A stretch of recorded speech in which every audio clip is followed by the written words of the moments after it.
Well, friends, you know it's Monday because my YouTube camera needs adjusting. But with that adjusted, well, you know it's Monday because here's my voice. It's a little raspy today, eh?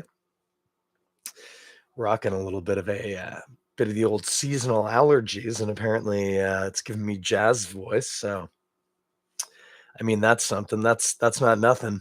You know what else isn't nothing? Our theme song. Let's get to that. Rob Currie, take us to the theme. Yes, Rob Currie with our theme link. Ray Gunn. Oh my golly, I like that song. I like that song. Wait, didn't Rob Currie give us a Halloween no, I think it was a Christmassy track. I think. Give me a Halloween track last year. I think it was a Christmas track. Hey, anyway, it doesn't matter. You got what you get. If I find the Halloweeny one, I'll put it as the end credits. How's that sound? Anyway, hey friends, what's going on? My raspy voice notwithstanding, hope your Monday is going as well as mine is. I am cruising along very nicely, drinking a beer, and I'm going to spoil a bit of a surprise if you're haven't read the titling yet. I got a Czechvar on the go, just sucking this one right out of the can, as you do. That's tasty. That's a tasty beer. Tonight, it is the day before Halloween. Tomorrow night, Halloween. Exciting stuff. I hope if you have young people in your life, they've got their costume all sorted out. And I hope if you're an older person in life, you've got candy all sorted out to give to all the cool, cute little kids that come around with their costumes. Don't be one of those people who just turns out the light. Come on. Get in there. Support our kids in the neighborhood.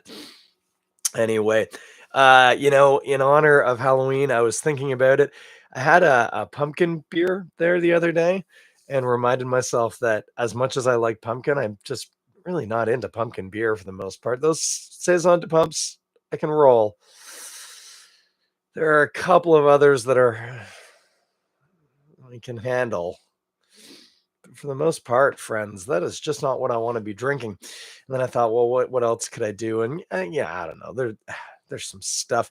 But then I remembered I've been sitting on something for a while, specifically actually since my birthday. And I wanted to consume this, and also I thought it would be kind of fun to do it on a podcast. So for tonight, because it was Halloween, one of my favorite things as a kid to get, I liked a bunch of the candies, but man, I loved it when you got a bag of chips in your Halloween candy, either a plain Lay's or some nacho cheese Doritos. Actually, that's about it. That's about all I ever got. I don't think I ever got any other flavors than those two, but I was fine with that. Both of them were great, especially the Doritos, if I'm honest with you. But because I used to love getting bags of chips in my Halloween satchel, and because for my birthday, my family bought me this beautiful bag of chips, I thought I would do this as the review on the podcast tonight. These are Lay's craft beer flavored chips. So I'm told. Now, if you're not watching the video, you might not appreciate that this is clearly from a country where they don't use the same alphabet that we do.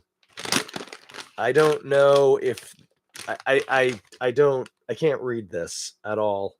I can read the word Lay's, and I can read the nutritional information sticker that they've stuck over the actual nutritional information. It does say at the bottom of that, product of China.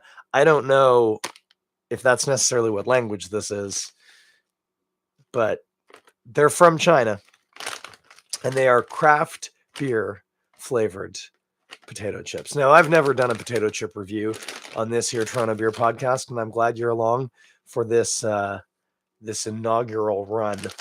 Now, for the kids at home, there won't be a pour. There will be a pop, or more of a crumble, I suppose. All right, well, we're going to start with the aroma.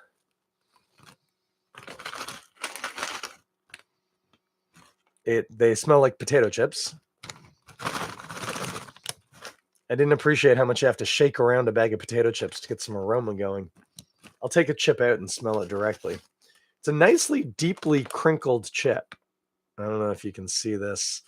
It's more crinkly than the average crinkle chip, I'll tell you that. I mean,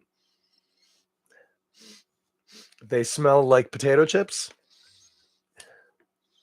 Maybe a little bit like nutritional yeast, which would kind of make sense.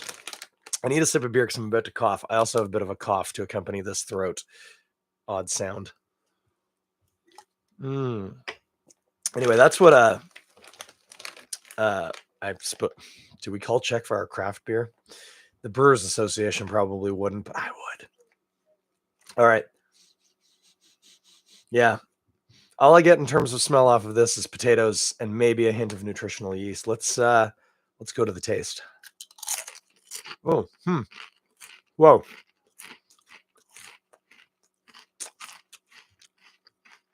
I'm very surprised. It's odd.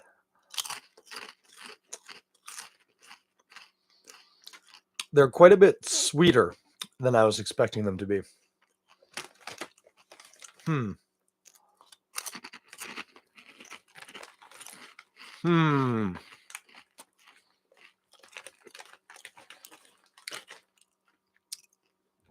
They're sweet with just a hint of something slightly acidic. Slightly. And then I'm not really getting nutritional yeast off them. That said,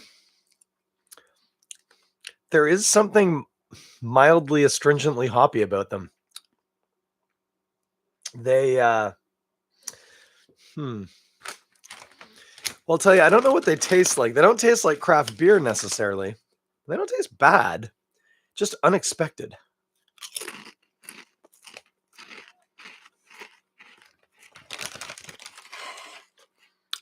That slightly tangy note kind of touches on like a salt and vinegar chip, but there's this really sweet, it's not malty quite. Maybe it is. Maybe it's supposed to be. Maybe it's just like malt extract.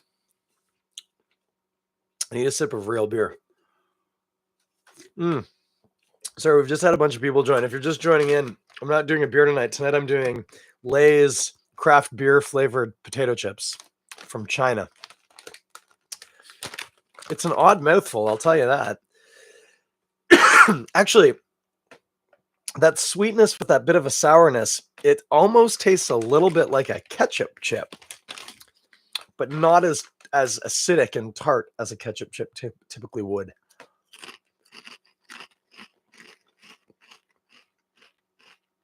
And MSG. By the way, there's MSG in here. Fact.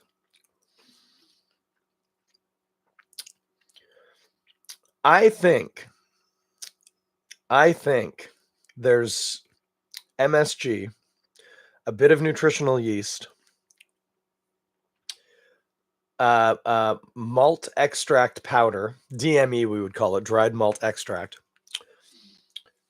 And yeah, again, the finish, there's this weird, it's actually almost more herbal.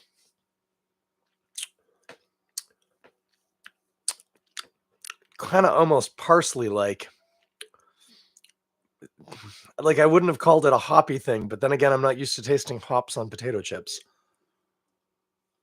Well, let's see what the ingredients say here.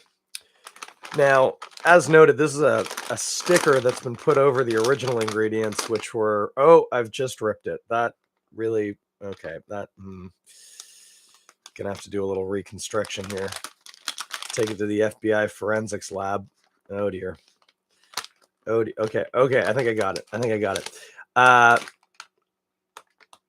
Potato chips, craft beer flavor. Ingredients: potato, vegetable oil, craft beer flavor seasoning, which includes sodium bicarbonate, citric acid, food flavor. Oh, well, that is.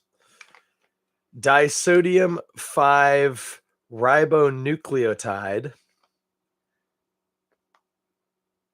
And then I think it says aspartame, but that's right in one of the rips that I accidentally introduced. Okay, so maybe that sweetness is aspartame. Citric acid, that makes sense. And then that craft beer food flavor, which I mean, if you don't know what craft beer food flavor is, we're not friends. I don't know what it is either. That's a tasty chip. It does not taste anything like any craft beer I've ever consumed, at least that I can remember. The sweet thing still kind of, it's a little too sweet, I think, to be beer. If the people at the Lay's factory in China would like to employ my services to help them with the food design on this, I think we could tighten that recipe up a little bit. Make it a little more craft beer. I mean, we could make a series. We could have the hipster sour. That'd be easy. We'd need it's just salt and vinegar chips, but with less salt. That'd be the ghost. We would just put salt and vinegar chips in a bag and say it's ghost. Yes, Erica, I will save you one or two, and I'm just noticing I've got comments here. Yeah, Jared was confused when he heard salt and vinegar. Yeah, odd. Not exactly craft beer flavored. Not bad, though. Not bad. I will say, the chips themselves with those very deep ridges, very nicely crunchy. Not super potato-y, though. They smelled like potato chips. But there's not a lot of potato flavor in there, although it could be getting masked by the craft beer flavoring, craft beer food flavor.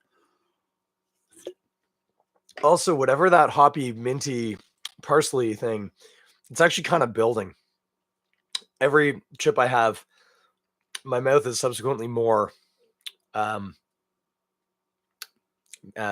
slightly herbally minty. Anyway, tasty little chip. I believe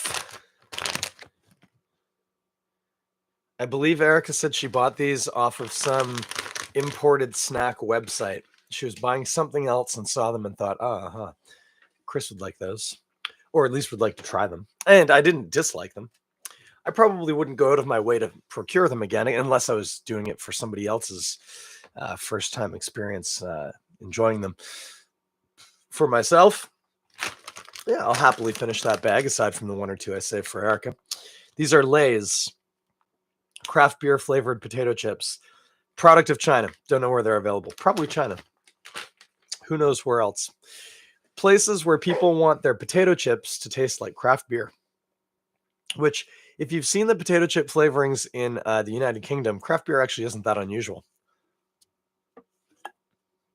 You know, you might get roast beef dinner flavored chips there from like McCoy's or Tato. That's not an uncommon one. I remember ham and mustard. That's a mental picture right there. On a potato chip, no less. And then, of course, the ones that people always like to talk about because they're arguably either the worst or the best. And I'm kind of in the latter camp, which is cheese and onion. And the first thing you need to know about that is it's not like sour cream and onion. It's like sharp cheddar and pickled onion. And so they're quite acidic and tart and oniony with a kind of cheddary taste. They're real good, but it's maybe a bit of an acquired taste. And then of course the best, which is prawn cocktail, which tastes ostensibly of shrimp and Mary Rose sauce. So they don't use the same sauce that we use for a shrimp cocktail in the UK. We use basically it's like ketchup with horseradish mixed into it. They use a sauce that's more like a creamy ketchupy sauce, not so much on the horseradish. Uh, anyway, those are good tasting chips. Odd.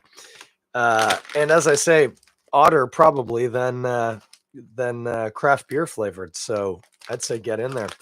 Yeah, see if you can find yourself some of these craft beer flavored Lay's potato chips. Super ridgy. Oh, I'm trying to hold it up to both cameras. It's obviously the cameras are at different angles. So very deep ridges.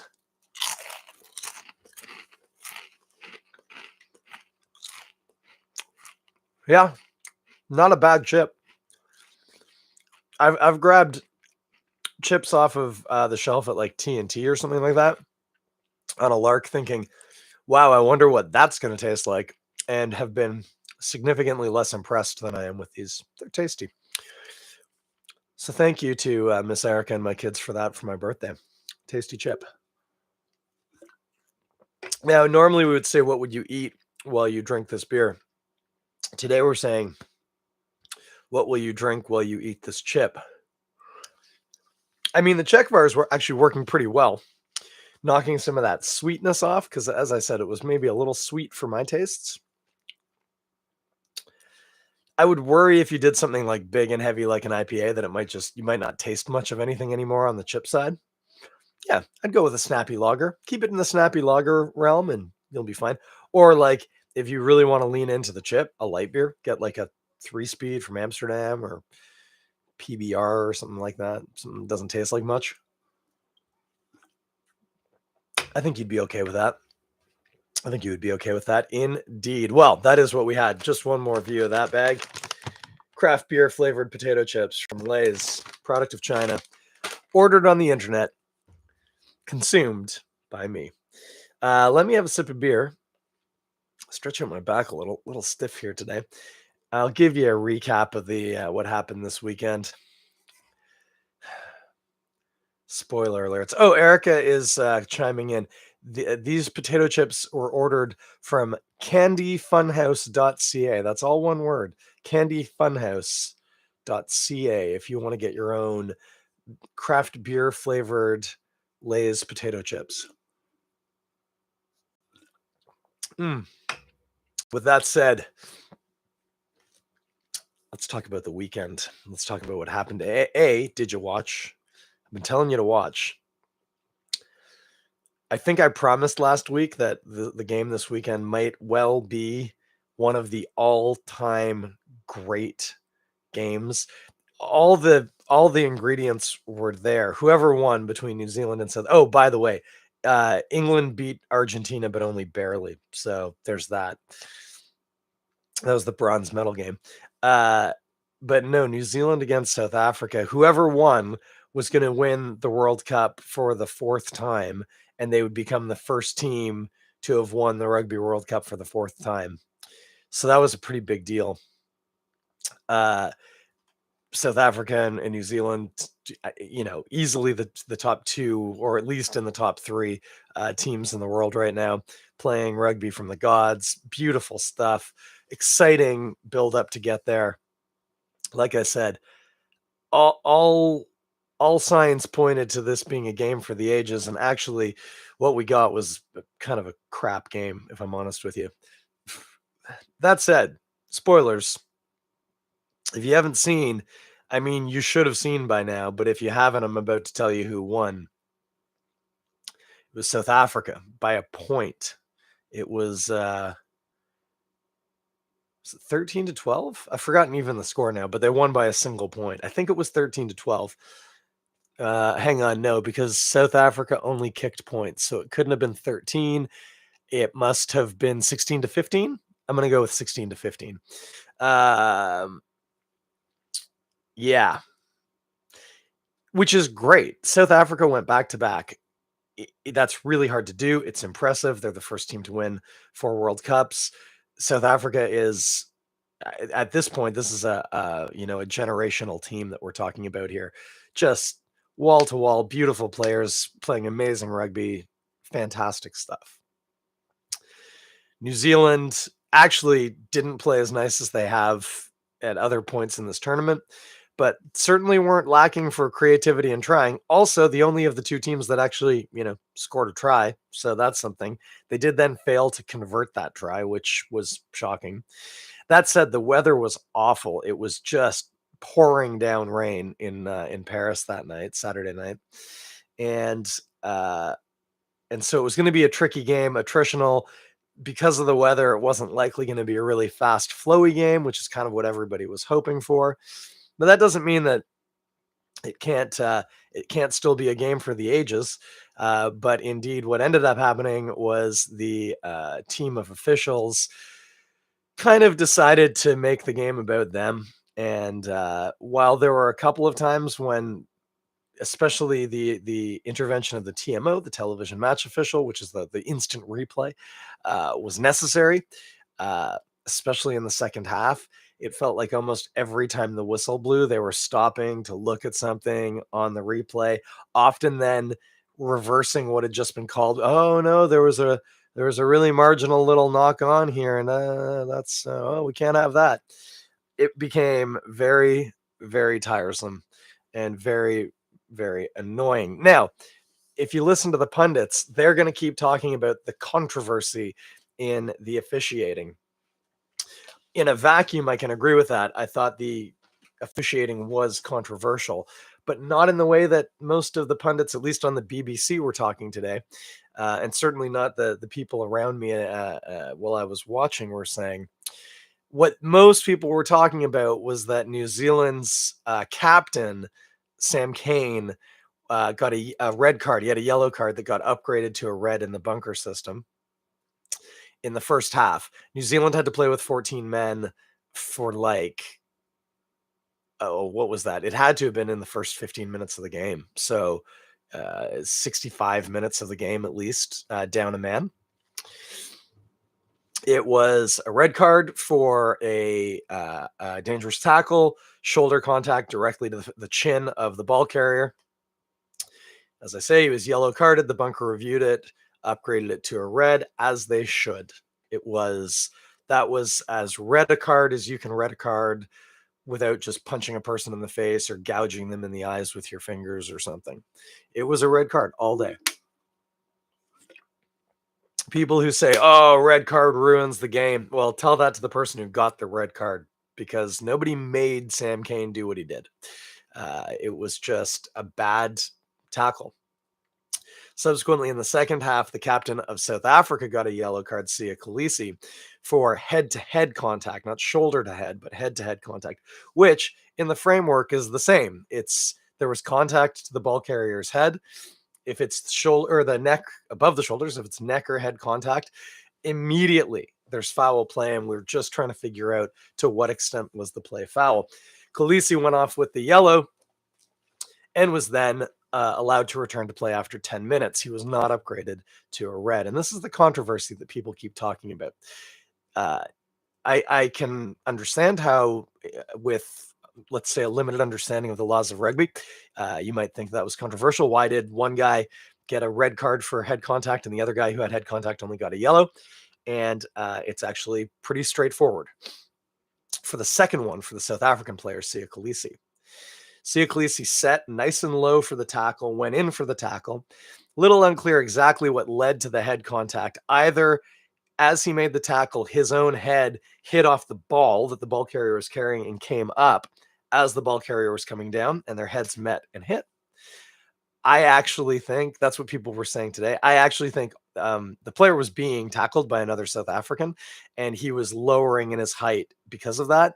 And so Khaleesi made a legal tackle, but in the process of that happening, the ball carrier's head came down and hit Khaleesi in the head, which might sound harsh that Khaleesi would get a yellow for that if he was making a legal tackle. But the thing is, if any part of your body contacts another player's head, you're in deep trouble, whether you meant to do it or not. You have to be in control of your body.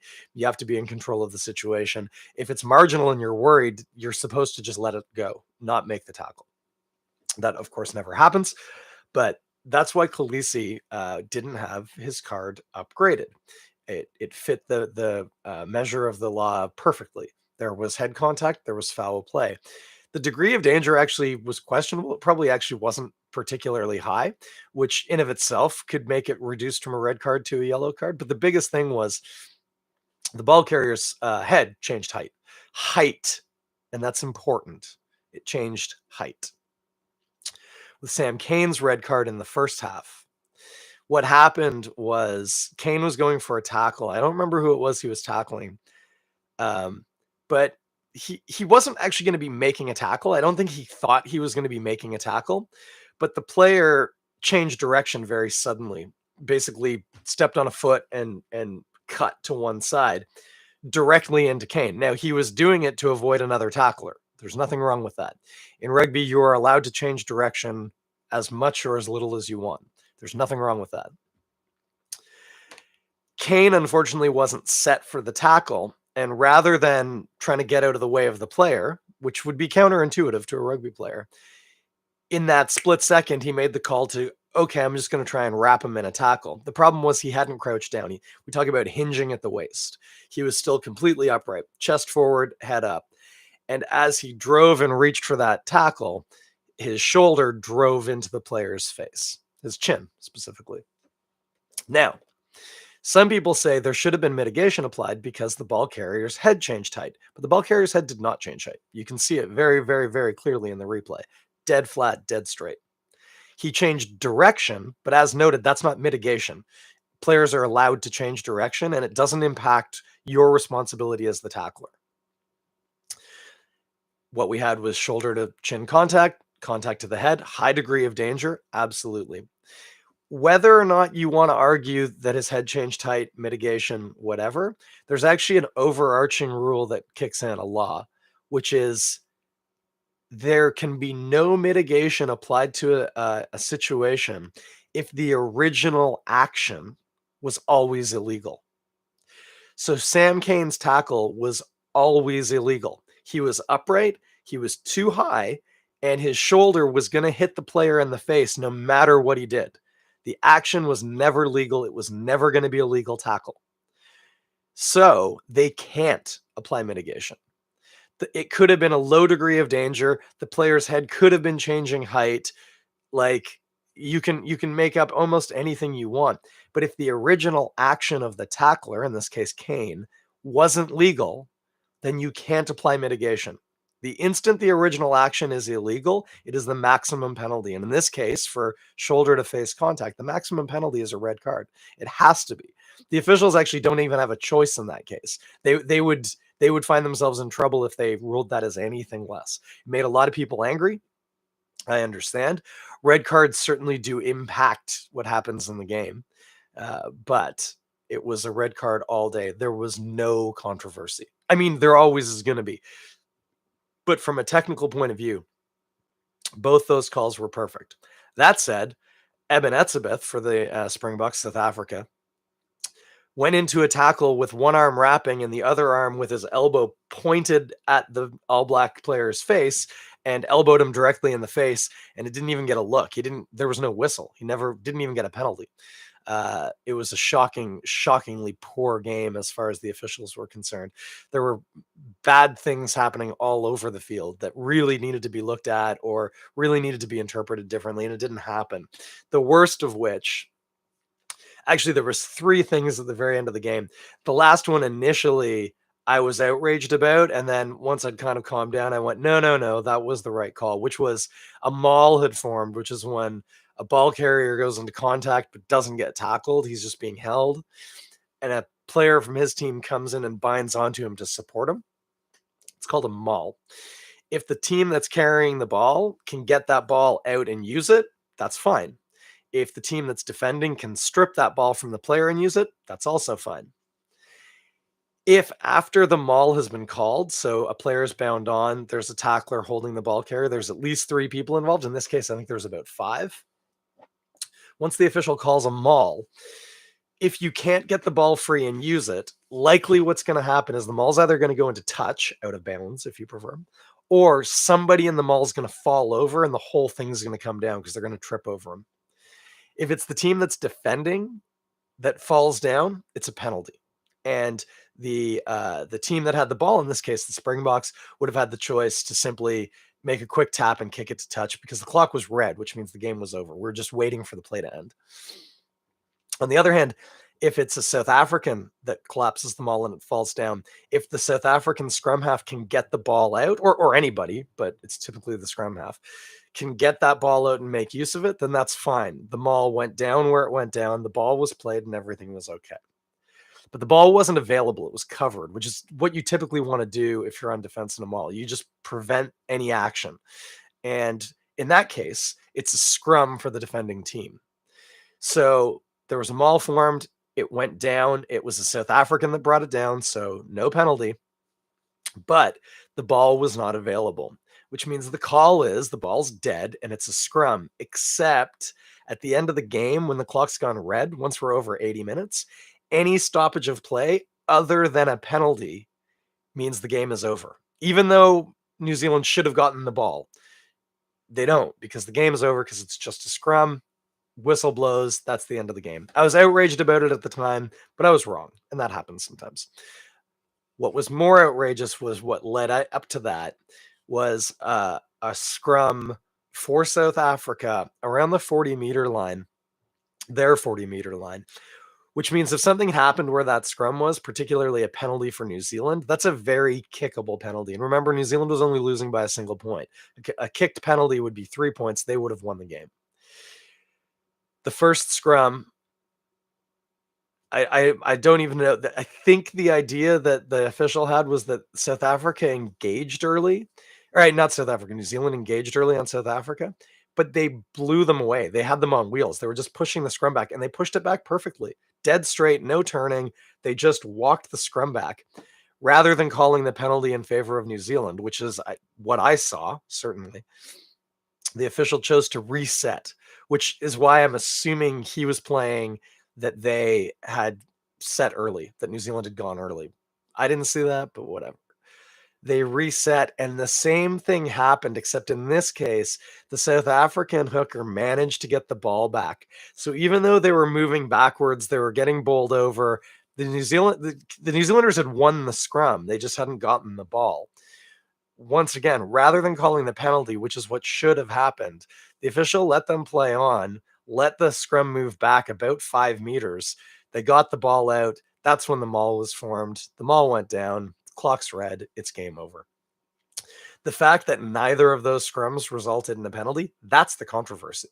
And I haven't heard anybody talking about it. It's disgusting. New Zealand, classy. They didn't complain. They didn't shout about it. They accepted that they'd lost. It was upsetting. A lot of guys cried. That's what happens.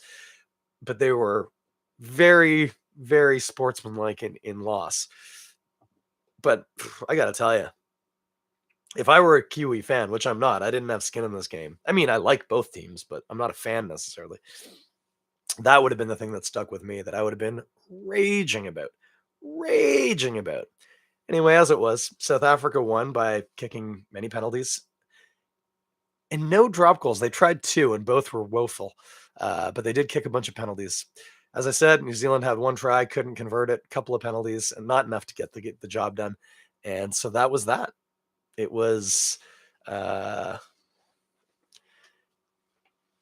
frustrating to watch. By the way, I think the score, what did I say? I can't remember if I said 15-14, but I just did the math in my head, and I think that makes sense. That'd be 3 penalties for New Zealand and a try unconverted against 5 penalties for South Africa, which seems about right. Anyway, good news for South Africa. Great news for rugby in South Africa. A whole generation of kids have now watched the Boks win 2 World Cups in a row. It's going to be inspirational. And New Zealand's such a rugby country, it's not that damaging to them that they lost in the finals. So from the point of view of rugby, I think it was a good outcome.